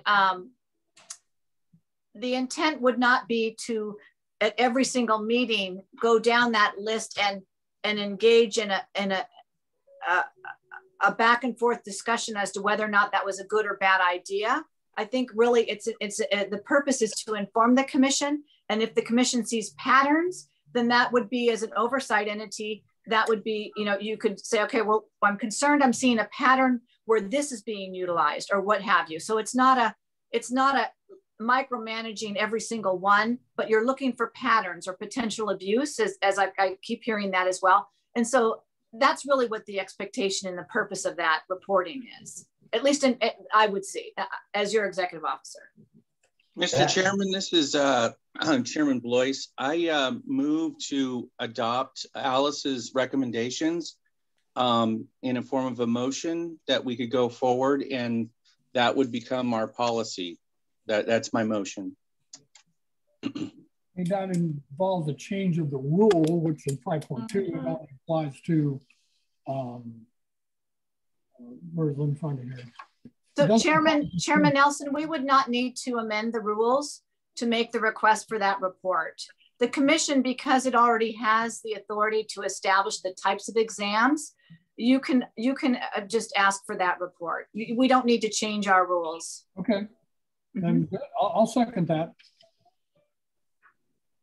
And is there any public comment on this item? I believe there is, Madam Clerk. There is one verbal public comment. Okay. Sir, you may start your public comment. You have 5 minutes. Thank you. Hello, my name is Mark Thorpe. I was the individual who submitted the written public comment earlier, but I do appreciate the opportunity to speak on this topic specifically. And the reason why I'm coming to the table today is I'm a senior office assistant, and I have, in my opinion, seen abuse in the way that the Department of Personnel Services is handling the AS01 ranking list, whether it's open or continuous. I'm finding a frustration as a existing county employee with remaining on the list. So here's what's happening is whether it's open or continuous, if they do a questionnaire and they rank off of a questionnaire, I rank 1 because I have a lot of experience and I have a lot of great skill set. But if they open up the test and it's a test, I have a lot of test anxiety and I don't know if I need an accommodation for that. But when I go in and I take that test, I get rank 7. And I don't really understand why there's such a discrepancy in the ranks. And so I believe the Department of Personnel Services has changed to a questionnaire style to get in there.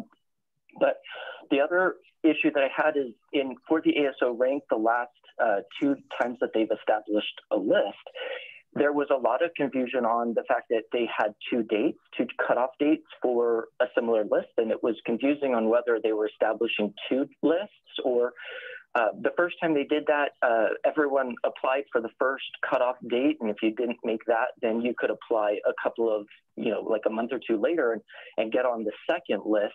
But then when the first list was abolished, they abolished everyone. And so the individuals that applied on the first month, they almost had a 2-month headway into getting an opportunity to promote, and they basically took all the opportunities. So by the time the second list was established, there were no job opportunities. And so it was my thought that, okay, I'll wait till the very end, and when the first group drops off, I'll have 2 months at the end to pick up anything that's left over, and that didn't happen. This year, they established 2 lists, and it's still confusing whether they rolled over all the lists into one, and when people are going to drop off, and it makes it very, very confusing. The other issue that I have is this causes a lot of my coworkers who are trying to promote to basically be serial rankers, where we take the test, we get in rank 1, and we sit there for our entire career.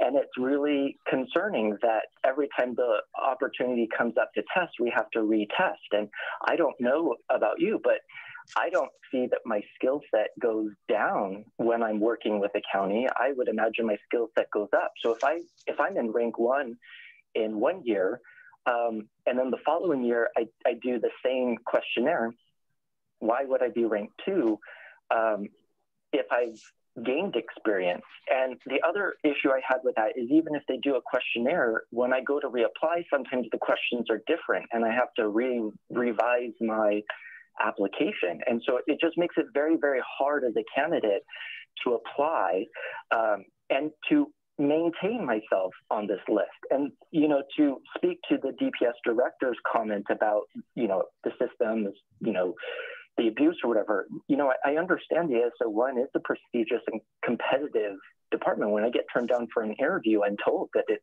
very competitive and we're sorry you didn't have the qualifications. But what happens is I've interviewed with every department under the Department of Health Services, or every division, public health, behavioral health, primary care. I've been turned down regardless of being in rank 1. And then I understand that, like, if everyone in rank 1 has been interviewed, then they open up rank 2, and then then they open up rank 3, and again, it's very confusing, and it creates a environment where, as an employee, if I don't have a clear path to promotional opportunities, then that's what's going to lead me to leaving the county. It's because I have a goal that I want to come in as a senior office assistant. I want to learn everything that I need to, and I eventually want to promote, and I want to retire at the end of my career as an ASO3. But I can't do that if I can't get into the door.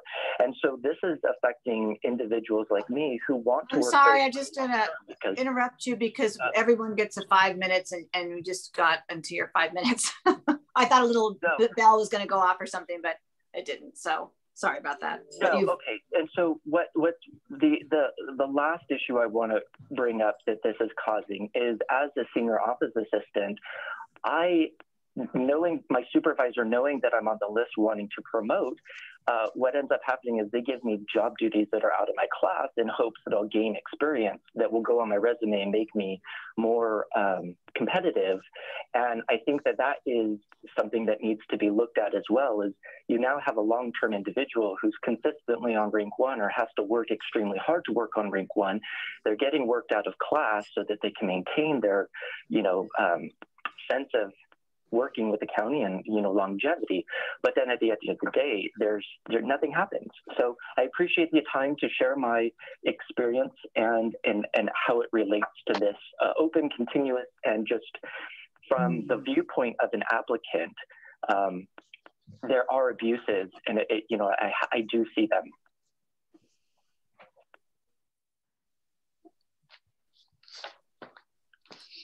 Thank you, Madam Clerk. Are there other public comments? There are no other public comments. Okay, thank you. So, Mr. Chairman, you have a motion and a second. Oh, Gina, can you take the roll on this? Or I believe, I'm sorry, Mr. Chairman. Honey wants to say something. Ms. Honey has her hand raised. Hi, thank you. I just want to point out a couple things. Alice, I really appreciate you making the recommendations, and it is our goal to be transparent. We want to do that as much as possible. Right now, with the staff shortage that we're dealing with the volume of exams that we're dealing with, we have over 800 job classes that we're working on exams for. If we were to have to do this quarterly report, Cressy and her team would be extremely busy putting together all of this information regularly, and it would somehow impact the exams, the department's hiring, and other projects that they have going on. This is not a simple thing to put together every month or even quarterly. So I don't know if we can come to some other compromise, but I just want to share that it would slow down the exam process for our departments who desperately need our help to fill their vacancies right now due to many things that we've shared in our report and what Dave has shared. So we could possibly do it quarterly, like coming up the next quarter, to show what why those that we have are continuous. But to do this going forward, I just think it's going to be detrimental to our operations and to the county. And I appreciate what you're saying, Carla, I do.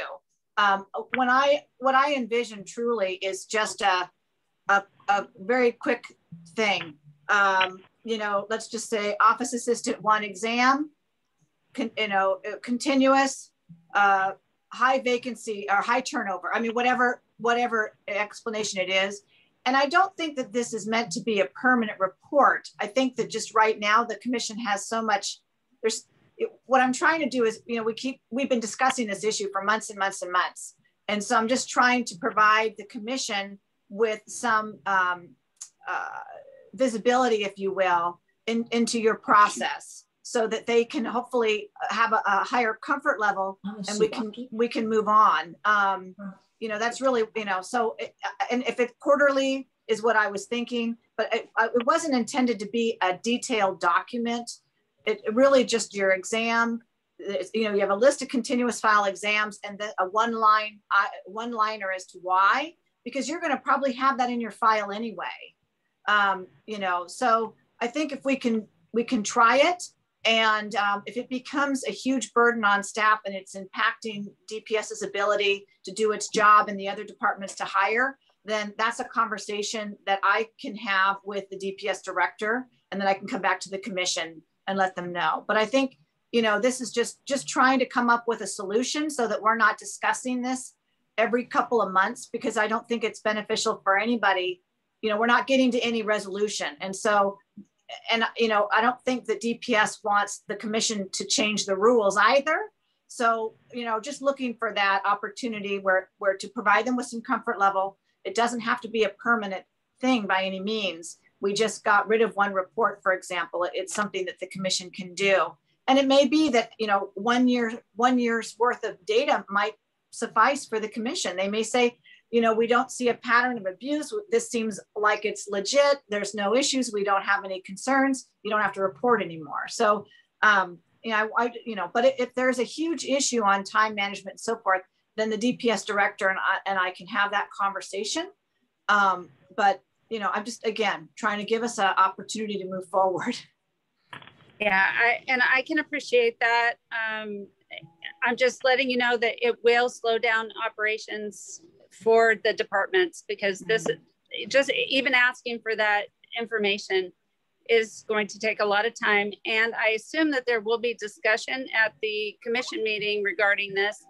And then all of the staff would need to be present to be able to respond to each and every recruitment.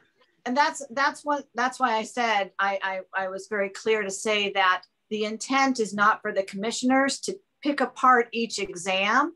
It's really so the commissioners can see if there's a pattern. That's really the intent, to see if there are patterns of concerns.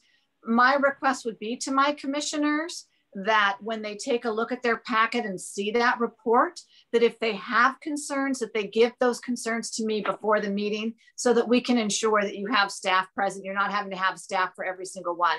I think we can make it work so that it's as efficient as possible. Nobody wants to waste anybody's time. And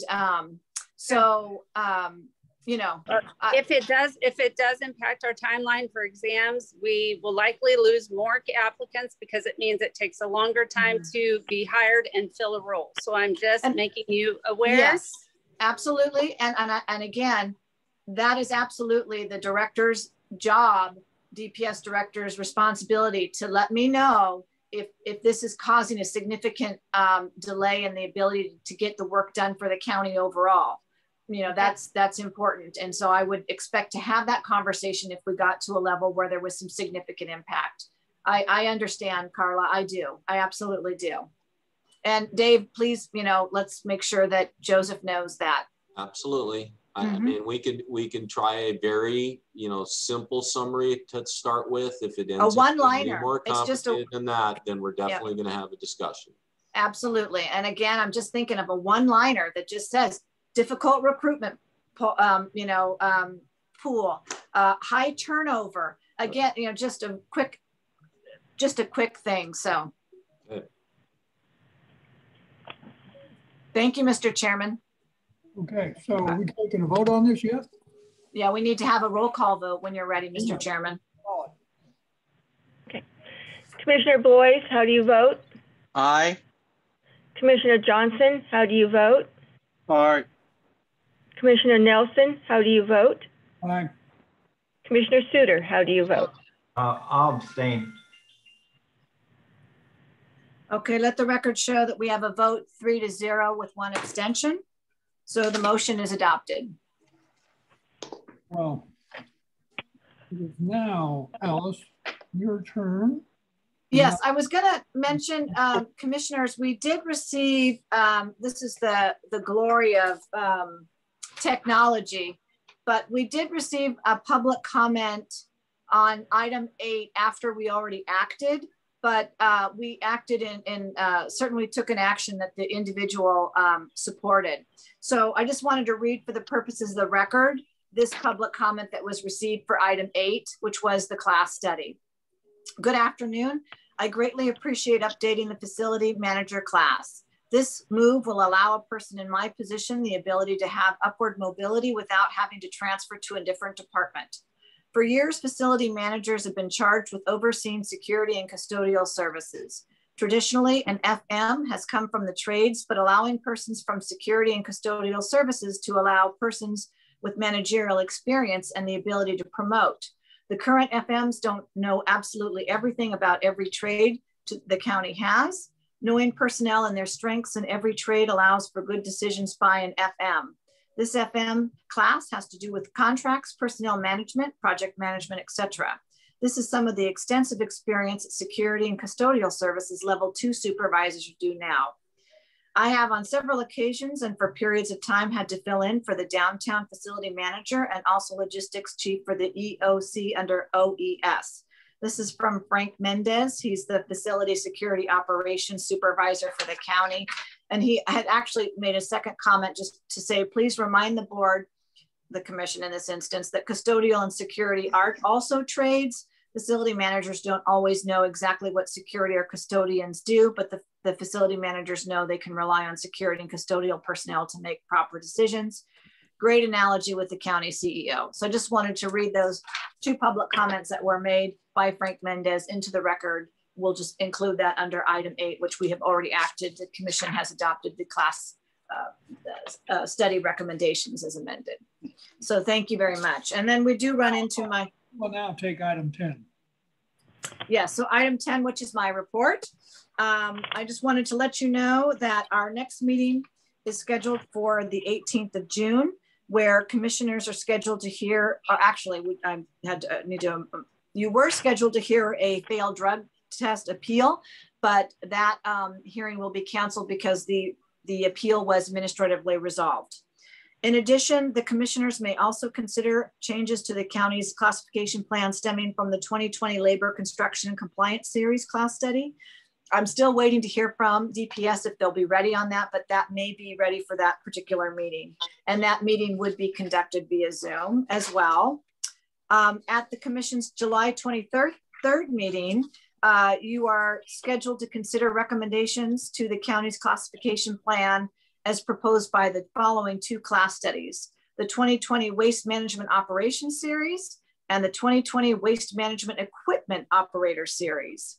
And you may also hear a release from probation appeal hearing at that meeting, actually at the August 20th meeting. So we may have an RFP appeal hearing at the August 20th meeting, which we hope will be in person.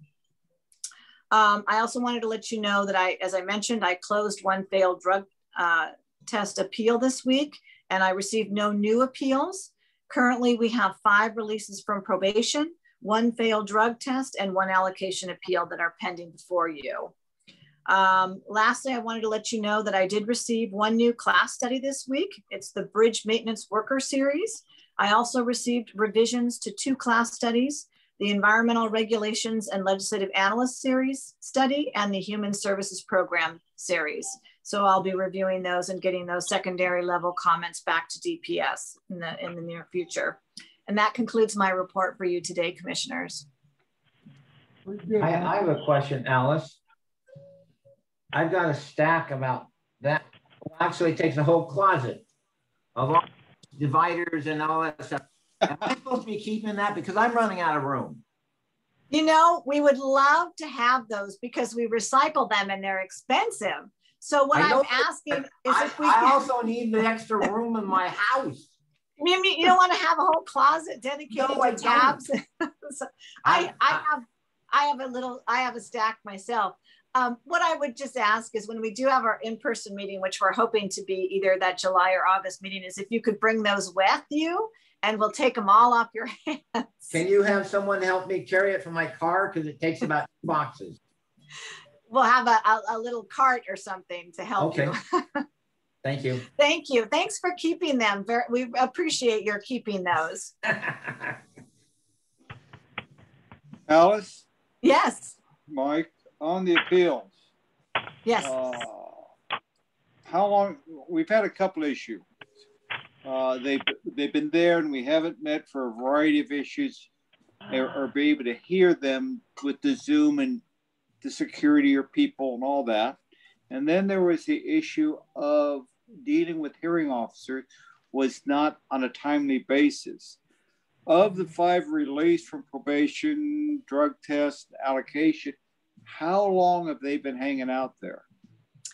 The failed drug test. The failed drug test appeal was just filed a couple weeks ago, I think. And and on that one, actually, I'm waiting for I gave the appellant some additional time to provide some evidence and so forth. So I'm waiting. The allocation appeal has been on the docket for a long time, and that is because they did request that they have their hearing conducted in person.